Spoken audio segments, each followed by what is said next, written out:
Hello and welcome to पैसा live. Budget की इस खास कवरेज में आज हमारे साथ मौजूद है आलोक कुमार जी, जो इंडक्टर्स के फाउंडर हैं।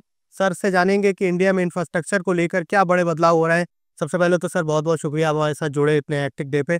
सर इंडिया में इन्वेस्टमेंट को लेकर, इंडिया में बजट में कितने बड़े ऐलान हुए और इंफ्रास्ट्रक्चर बनाने को लेकर क्या आप देखते हैं इंडिया में क्या आगे का 10 साल का प्लानिंग होना चाहिए, 5 साल की प्लानिंग होना चाहिए? देखिए, ये बजट जो है अकॉर्डिंग टू मी ये फॉरवर्ड लुकिंग बजट है। ये बजट के का जो इम्पैक्ट है वो आज उतना देखने को ना मिले, लेकिन लॉन्ग टर्म में इसका काफ़ी बड़ा इम्पैक्ट होगा। So it is a forward looking budget, पहली सबसे बड़ी बात है। दूसरी बात है, इस बजट में जो खास चीज़ मैंने देखा है, हर फील्ड को कवर किया गया है। और वैसे सारे फील्ड जो है, वैसे सारे जो क्षेत्र है जो आने वाले 10 साल में क्रिटिकल होंगे किसी भी कंट्री के लिए, उन सारे क्षेत्रों को, उन सारी चीज़ों को कवर किया गया। तो उस लिहाज से ये बहुत बढ़िया बजट है, काफ़ी बैलेंस्ड बजट है जिसको कह सकते हैं। दूसरी जो सबसे बड़ी चीज़, हम लोग कंजम्पशन की बात करते हैं जी। तो कंजम्पशन के ऊपर आप देखें तो मेरे हिसाब से पिछले कुछ सालों में ये सबसे बेहतरीन बजट है, जिससे कि करीब 1 लाख करोड़ रुपए हमारे इकोनॉमी में एक तरीके से फ्री फ्लो हो, राइट। जिससे कि हम कंजम्पशन को इंक्रीज करेंगे और प्रोडक्शन को इंक्रीज करेंगे, एम्प्लॉयमेंट को इंक्रीज करेंगे और अल्टीमेटली हमारे जीडीपी जिससे इंक्रीज होगा ओवरऑल। सर जब भी बजट पेश किया जाता है उसके अलावा भी सरकार की पॉलिसी, जब भी बजट पेश किया जाता है उसके अलावा भी सरकार की पॉलिसीज में विजन 2047 की बात ज़रूर की जाती है। उसमें इंफ्रास्ट्रक्चर का, उसमें ये सारी चीज़ों का कितना बड़ा रोल होने वाला है as a developing nation Bharat के लिए अगर बात करें तो? देखिए, अगर देश को डेवलप होना है तो इंफ्रास्ट्रक्चर तो सबसे बेसिक चीज़ है कि आपके पास डेवलपमेंट को सपोर्ट करने के लिए, देश के विजन को सपोर्ट करने के लिए आपके पास उस तरीके का इंफ्रास्ट्रक्चर हो, अगर बेसिक चीज़ें हैं वो। सो इंफ्रास्ट्रक्चर में सरकार का थ्रस्ट रहा है। इस बजट में भी काफ़ी सरकार ने इसके ऊपर अटेंशन दिया है, थ्रस्ट दिया है और इसके दूरगामी परिणाम पर होंगे देश के अंदर। सर ईज़ ऑफ डूइंग की बात इंडिया में की जाती है और कई स्टेट्स में वो डिफरेंशिएटिंग भी है, कई स्टेट उसमें बहुत अच्छा परफॉर्म कर रहे हैं, खासकर साउथ इंडियन स्टेट। तो आप जो रीजनल डिवाइड है इंडिया में, खासकर इंफ्रास्ट्रक्चर को लेकर, इन्वेस्टमेंट को लेकर, इस पर आपकी क्या राय है? नहीं, regional divide to some extent है। अगर आप देखेंगे इंडिया को यूनिफॉर्मली आप देखेंगे तो सदर्न स्टेट, वेस्टर्न स्टेट, ये जो दो सेगमेंट है, जी। ये बाकी के दो दो हमारे स्टेट्स है, नॉर्थ एंड ईस्ट, इससे आगे। इसका रीजन बड़ा सिंपल है, दो चीजें हैं इसके पीछे। एक तो वहाँ पे जो बेसिक इंफ्रास्ट्रक्चर बेहतर है वहाँ पे, नंबर वन। और वो बेसिक इंफ्रास्ट्रक्चर आज से बेहतर नहीं है, काफी दिनों से वो बेहतर है, जिसका इम्पैक्ट है कि कंपनियां जब आती हैं या कोई भी इन्वेस्टमेंट होता है, सो देखो वो लोग हमेशा एक सेफ हेवन ढूंढते हैं कि जहां पे अगर कोई पैसा इन्वेस्ट कर रहा है तो उसको पैसे का रिटर्न चाहिए, रिटर्न ओवर इन्वेस्टमेंट चाहिए।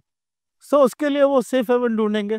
और अगर आप देखें तो जिस तरीके का, जैसे तमिलनाडु है, कर्नाटका है, जो हमारे सदर्न स्टेट्स हैं, वहाँ पे पूरा इकोसिस्टम है, राइट। वहाँ पे जो सबसे बड़ी चीज आप देखेंगे, पुरुषों के अलावा महिलाओं की भी उतनी ही भागीदारी है काम के क्षेत्र में। और एक ट्रेडिशन भी रहा है वहाँ पे, जिस तरीके से पूरा इकोसिस्टम डेवलप हुआ, वहाँ पे काफी सारे स्पेशल इकोनॉमिक जोन बने हैं, पोर्ट का भी रोल है। पोर्ट का भी एक बहुत बड़ा रोल है।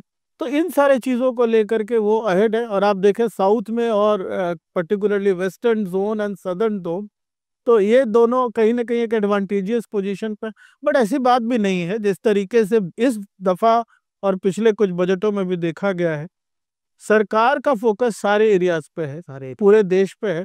और कहीं ना कहीं मुझे लगता है कि एक इंक्लूसिव डेवलपमेंट की ओर हम लोग बढ़ रहे हैं, क्योंकि देश की 140 करोड़ की आबादी को अगर आप साथ में नहीं लेके चलेंगे, सारे स्टेट को साथ में नहीं लेके चलेंगे, तो इंक्लूसिव डेवलपमेंट नहीं होगा। उसी की वजह से हमारे यहाँ विद इन द नेशन भी माइग्रेशन काफ़ी ज़्यादा है। बिल्कुल, माइग्रेशन ज़्यादा है। आप माइग्रेशन का ट्रेंड भी देखेंगे तो वो भी बड़ा एक पिक्यूलियर, एक यूनिक ट्रेंड है। अब इसमें एक चीज़ और है, जैसे कि साउथ में हम लोग देखते हैं एजुकेशनल इंस्टीट्यूशंस, तो number of educational institution particularly engineering colleges and higher colleges, आप देखेंगे उसकी संख्या बहुत ज़्यादा है।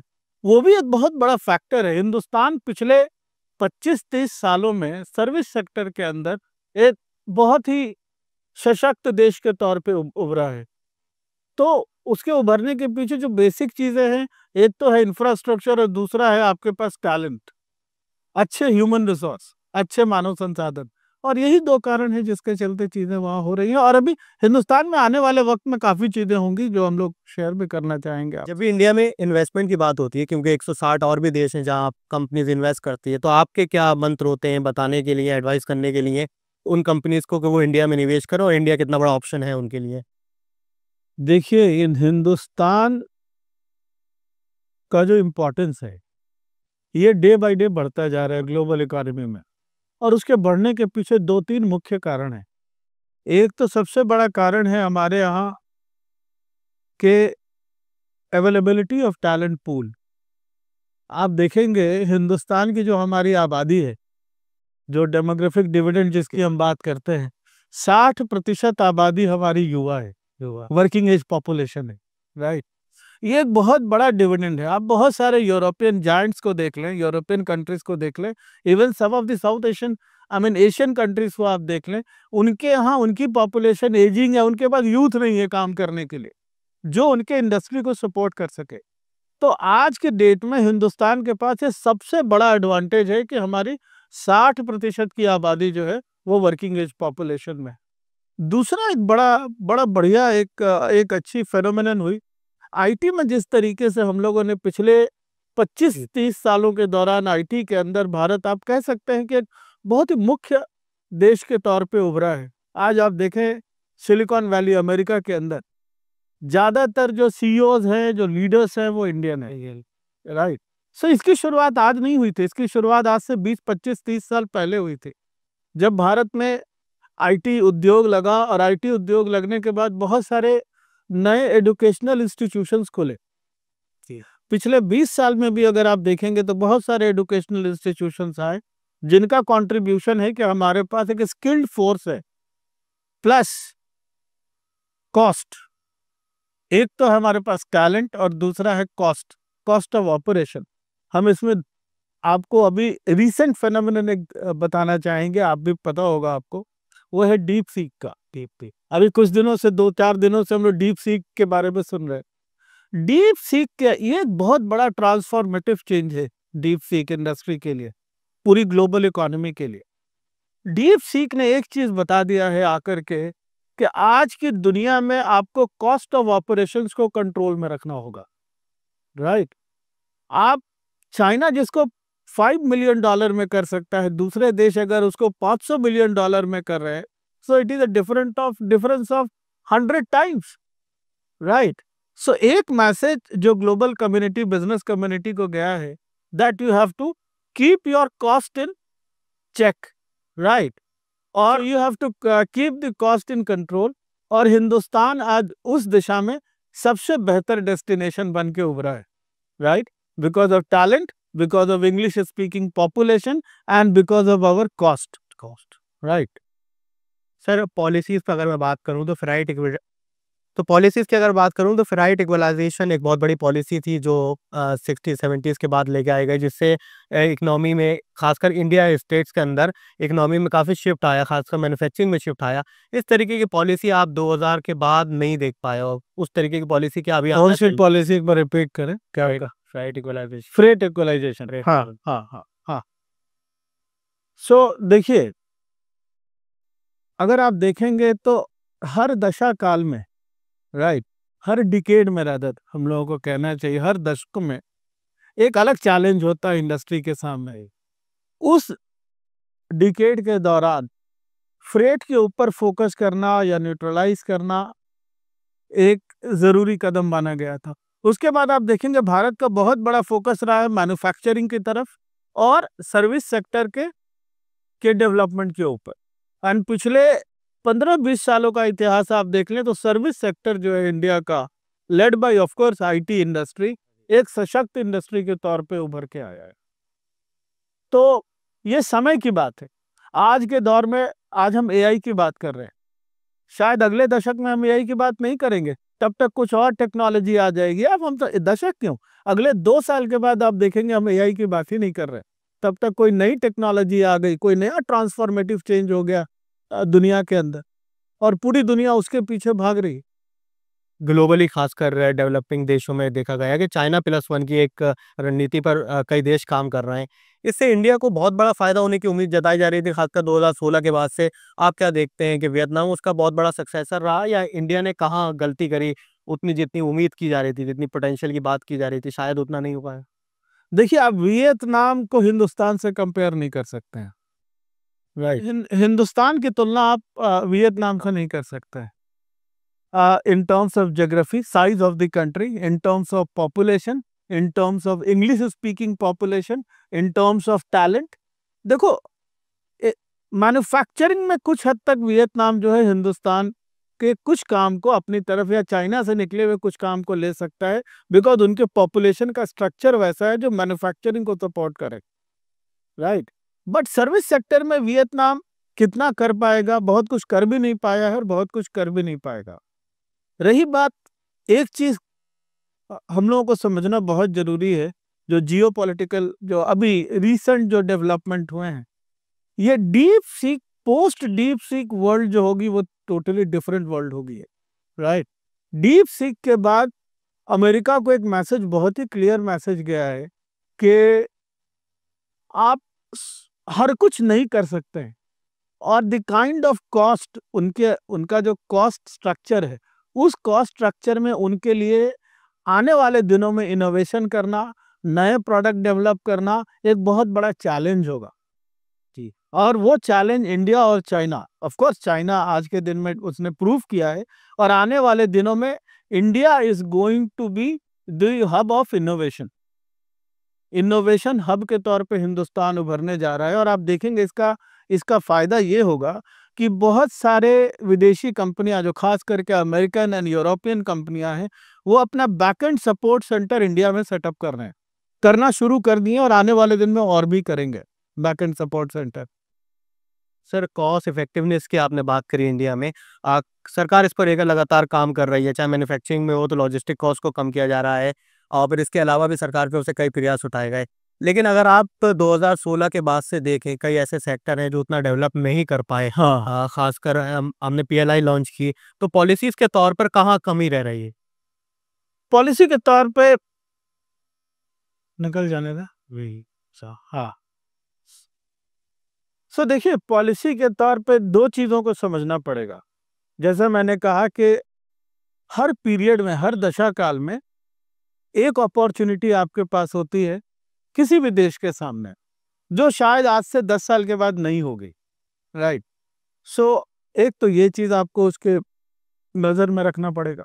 दूसरी चीज है, कमी कहाँ रह गई? देखिए, हम आज भी एक उभरते हुए देश है, राइट, एक डेवलपिंग कंट्री है। बहुत सारे चैलेंजेस है देश के अंदर, इतना आसान नहीं है। देखिए, एक्सपेक्टेशन रखना बड़ी आसान चीज है कि हम लोग एक्सपेक्टेशन रखते हैं कि देश में, और रखना भी चाहिए, एक देशवासी होने के नाते हमारे एक्सपेक्टेशन हमारी देश से हमेशा बड़ी होती।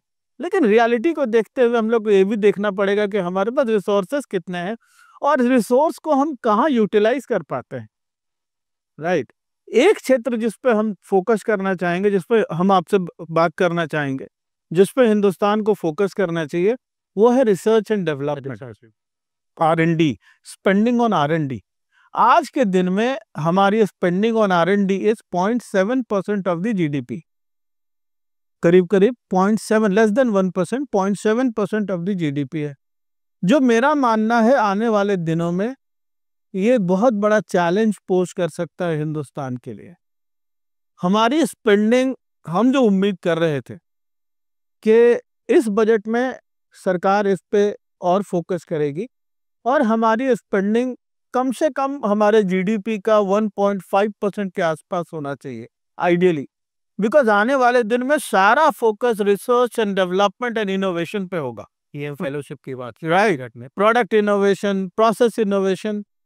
सो नहीं, बहुत सारे कदम सरकार ने उठाए हैं, इसमें कोई दो मत नहीं, लेकिन ऐसी कंपनियां, ऐसे उद्योग जो रिसर्च एंड डेवलपमेंट पे फोकस कर रहे हैं, जिनकी स्पेंडिंग रिसर्च एंड डेवलपमेंट पे बढ़ रही है, उनके लिए अगर कुछ इंसेंटिवाइजेशन और इंसेंटिव दिया जाता, उनके लिए कुछ खास और कदम उठाए जाते, तो एक नई प्रथा हिंदुस्तान में शुरू करने की जरूरत है, और वो है रिसर्च एंड डेवलपमेंट। बिकॉज आने वाले दिनों में दुनिया जो होगी, ग्लोबल ऑर्डर जो होगा, वो research and development rather innovation driven होगा, cost efficient and innovation driven. ये दो चीजें तय करेगी किसी भी देश का भविष्य आने वाले दिनों में। सर इंडिया में एक और ट्रेंड देखा जाता है खासकर मैन्युफैक्चरिंग में कि ट्रेडिशनल इंडस्ट्रीज जो हमारी हैं, जिसमें पंजाब को आप नाम ले सकते हैं, बंगाल को ले सकते हैं, उनका एक डिक्लाइन हुआ है। और सरकार इसमें भी साथ में अगर आप रूरल इकोनॉमी को दे दें तो कई ऐसे प्रदेश हैं, खासकर अगर यूपी की बात करें तो वन डिस्ट्रिक्ट वन प्रोडक्ट जैसे लॉन्च है। तो जो ट्रेडिशनल इंडस्ट्रीज को सरकार उठाने का काम कर रही है, इसमें हम कितने बड़े फेल हो पाए हैं अभी तक with respect to example of Punjab and West Bengal? दो तीन चीजें हमें समझनी पड़ेगी इसमें। एक तो कहीं ना कहीं एक बहुत बड़ा रोल होता है जो इस बजट पे देखा मैंने सरकार ने लिया है, कि आपको एक फाइनेंस उनको सस्ते दामों पे, सस्ते रेट ऑफ इंटरेस्ट पे, मिल हाँ, एक बेसिक क्रेडिट फैसिलिटी उनको मुहैया कराई जा सकती थी या कराया जाना चाहिए। दूसरी चीज है कि कोई भी उद्योग, अगर आप देखो वक्त के साथ चीजें बदल रही हैं जी। आप देखेंगे पोस्ट कोविड पूरी दुनिया बदल चुकी है। और जितना ट्रांसफॉर्मेशन कोविड के पहले 10 सालों में हुआ, उससे ज्यादा ट्रांसफॉर्मेशन कोविड के बाद के 2-3 सालों में हुआ, खास करके टेक्नोलॉजिकल इनोवेशन, राइट। सो जिस तरीके से दुनिया बदल रही है, हमें भी नई टेक्नोलॉजी को अडॉप्ट करने की जरूरत है। अगर हम नई टेक्नोलॉजी को नहीं अडॉप्ट करेंगे, नए प्रोसेस को नहीं अडॉप्ट करेंगे, तो हम इंडस्ट्री में रेलिवेंट नहीं रह पाएंगे। और मेरा मानना है मुख्य तौर पे 3 चीजें जो काम करेंगी, वो है पहला, ऑफ कोर्स उनको credit line, cheaper credit line अगर हम लोग दे पाए। दूसरी बात है बेहतर टेक्नोलॉजी। और तीसरी बात है जो हमारे युवा हैं, खास करके जो रूरल एरियाज में हैं, उनका skill development, that is a very very important area for a country where 60% of the population is youth. बहुत बड़ा नंबर है यूथ का। और अगर हमें इंक्लूसिव ग्रोथ अचीव करना है, तो हमें सिर्फ शहरों पे ही नहीं ध्यान देना पड़ेगा, हमें सिर्फ मेट्रो सिटी पे ध्यान नहीं देना पड़ेगा, हमें अपने डिस्ट्रिक्ट टाउन्स पे, ब्लॉक्स पे, वहां तक जाकर के डेवलपमेंट को लेना पड़ेगा, और तभी हम इंक्लूसिव ग्रोथ की बात करें। उम्मीद सर साउथ इंडिया के स्टेट्स की हमने पहले ही बात की। एक और स्टेट है तेलंगाना, लगभग 10 साल पहले वो बना था और टेक्नोलॉजी के क्षेत्र में हो या कई ऐसे सेक्टर हो, वहाँ बहुत ज़्यादा ग्रोथ हुई। फिर कुछ ऐसे स्टेट हैं जिसका मैंने पहले भी जिक्र किया, पंजाब और या फिर वेस्ट बंगाल बोल सकते हैं। ऐसा क्या फ़र्क है on the basis of central government अगर इसमें इनिशिएट करना चाहे, मीडिएट करना चाहे, तो क्या ऐसा कर सकती है? कौन से ऐसे पॉलिसी मेजर्स उठाए जा सकते हैं ताकि आप अपने ट्रेडिशनल इंडस्ट्रीज़ को भी बरकरार रखें और न्यू एज इंडस्ट्री में भी डेवलपमेंट कर सके? नहीं, सबसे बड़ी चीज है कि आप देखिए, दो चीजें आपको समझनी पड़ेंगी वहां पे। एक तो जो हम स्केलिंग की बात कर रहे थे कि ट्रेडिशनली एडुकेशन के फील्ड में अच्छे कॉलेजेस के कारण और number of more and more colleges के कारण वो हमेशा से हम लोगों से मतलब वो खुद से आगे रहे वहां पर जी, राइट। वो एक बहुत बड़ा फैक्टर है, क्योंकि कोई भी इंडस्ट्री तब तक ग्रो नहीं कर सकती है जब तक उसके पास स्किल्ड वर्कफोर्स नहीं हो। आज हिंदुस्तान में देखिए बहुत बड़ी बात हो रही है ग्लोबल कैपेबिलिटी सेंटर्स की। पूरी दुनिया हिंदुस्तान की तरफ देख रही है और यहाँ लोग आने की कोशिश में है, हिंदुस्तान में आके वो बैक एंड सपोर्ट सेंटर डालना चाह रहे हैं। इसका सिर्फ मुख्य कारण है कि यहाँ पे टैलेंट जो है वो अबंडेंस में अवेलेबल है, राइट। और उसका भी अगर आप हब देखेंगे तो around 60% of the GCC global capability centres और other 70% of the global capability centres are based in southern part of the country led by Bangalore and then second number पे चेन्नई है। तो ये एक दिन में नहीं हो सकता है, ये काफी सालों के डेवलपमेंट का एक पूरा इवोल्यूशन का एक प्रोसेस है। इंफ्रास्ट्रक्चर पे जब भी एक्सपेंडिचर की बात होती है तो कहा जाता है कि इससे ज़्यादा जॉब हमारी इकोनॉमी में नहीं बढ़ रही है, क्योंकि वो उतना इफेक्ट फौरन नहीं दिखता है। तो जिसकी वजह से सरकार को फिर भी जैसे मेजर्स लेना पड़ते हैं, सरकार को फिर ऑन द स्पॉट कुछ ऐसा देना पड़ता है लोगों को लुभाने के लिए कि उन्हें लगना चाहिए कि इकोनॉमी आगे बढ़ रही है। अब सरकार ने 10 लाख करोड़ से ज़्यादा के इंफ्रास्ट्रक्चर में कैपिटल एक्सपेंडिचर की बात की। आप क्या देखते हैं कि क्या इन दोनों चीज़ों को इंटैक्ट रहना चाहिए? देखिए, इंफ्रास्ट्रक्चर में इन्वेस्टमेंट क्यों इम्पोर्टेंट है? बिकॉज जो वो तबका जो बॉटम ऑफ द पिरामिड पे है, जिसको हम लोग कहते हैं last man in the society, उसके हाथ तक पैसा पहुंचता है। ये है ब्यूटी इंफ्रास्ट्रक्चर डेवलपमेंट की। एक तो आप इंफ्रास्ट्रक्चर डेवलप कर रहे हैं जिससे कि आपके उद्योग, आपके कारखाने, आपके जो शहर हैं उनका विकास हो रहा है, शहरों का विकास हो रहा है। दूसरे उसी विकास के क्रम में उनके पास कैपिटल या पैसा पहुंच रहा है जिनको उसकी जरूरत भी है, और जिसके चलते इकोनॉमी में, क्योंकि देखिए उनके पास पैसा जाएगा तो पैसा हाथ में रखेंगे नहीं, ultimately they will spend that money in the market, they will buy something which will lead to industrial production or a better industrial production, and ultimately that will impact the country's growth or the GDP. But अगर freebies का tradition बढ़ता है तो fiscal deficit बढ़ेगा और फिर देश या पार्टी इस चुनाव जीतने के लिए उसमें कम खर्च करेंगी। देखिए ट्रेडिशन हाँ, फ्री बीज, आइडियली फ्री बीज के जगह पे हम लोग और भी ऑल्टरनेटिव सोच सकते हैं। फ्री बीज के अलावा कुछ और ऑल्टरनेटिव भी सरकार दे सकती है, लॉन्ग रन में सोच रही है, लेकिन जिनको उनको एड्रेस करना है 5 साल के नहीं, हम आपसे सहमत है। फ्री बीज लॉन्ग टर्म में, शॉर्ट टर्म में देखो, आप कोविड के दौरान अगर आप देखोगे तो there was a stress, economic activity कम थी, एम्प्लॉयमेंट जनरेशन इम्पैक्टेड हुआ था उससे। उस समय कहीं ना कहीं फ्रीबीज की जरूरत थी in order to sustain the society, to support and sustain the society, right. Now I believe slowly government should come out of the freebies, and वो जो पैसा है वो उन्हीं के डेवलपमेंट के ऊपर खर्च किया जाना चाहिए। वहाँ पे हम लोग वो पैसा एग्रीकल्चर में इन्वेस्ट कर सकते हैं, राइट। वो पैसा हम लोग छोटे एमएसएमई इंडस्ट्रीज के ऊपर कर सकते हैं। एमएसएमई में हम माइक्रो एंड स्मॉल की बात करेंगे, माइक्रो एंड स्मॉल इंडस्ट्रीज के ऊपर हम खर्च कर सकते हैं जिससे कि वहाँ एम्प्लॉयमेंट जनरेशन हो एंड ओवरऑल डेवलपमेंट हो।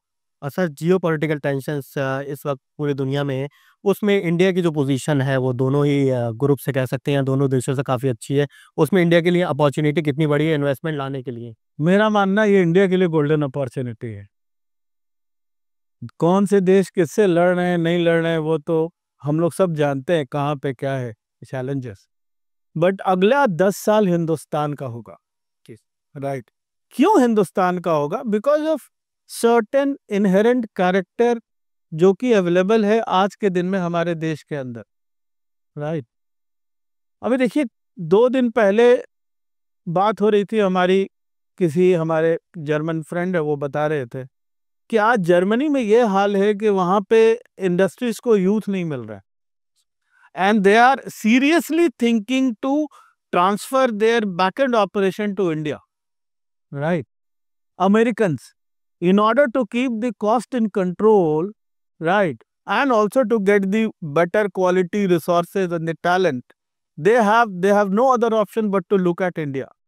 So हिंदुस्तान को ये भी ठीक है, हिंदुस्तान भी उससे छूता रहेगा नहीं। अगर चाइना, अमेरिका, रशिया, इसके अंदर क्या डायनामिक्स क्रिएट होते हैं ये तो वक्त ही बताएगा, लेकिन आज के दिन में हिंदुस्तान को फोकस करना चाहिए, पूरे तौर पे फोकस करना चाहिए अपने डेवलपमेंट पे और जो हमारे लोग हैं उनके बेहतरी के ऊपर। थैंक यू सर, बजट को लेकर आपने बताया, आपने इंफ्रास्ट्रक्चर को बात करी, पूरे देश को लेकर। थैंक यू सर, हमारे साथ बात करने के बहुत बहुत बहुत शुक्रिया आपको। Thank you very much. Thank you.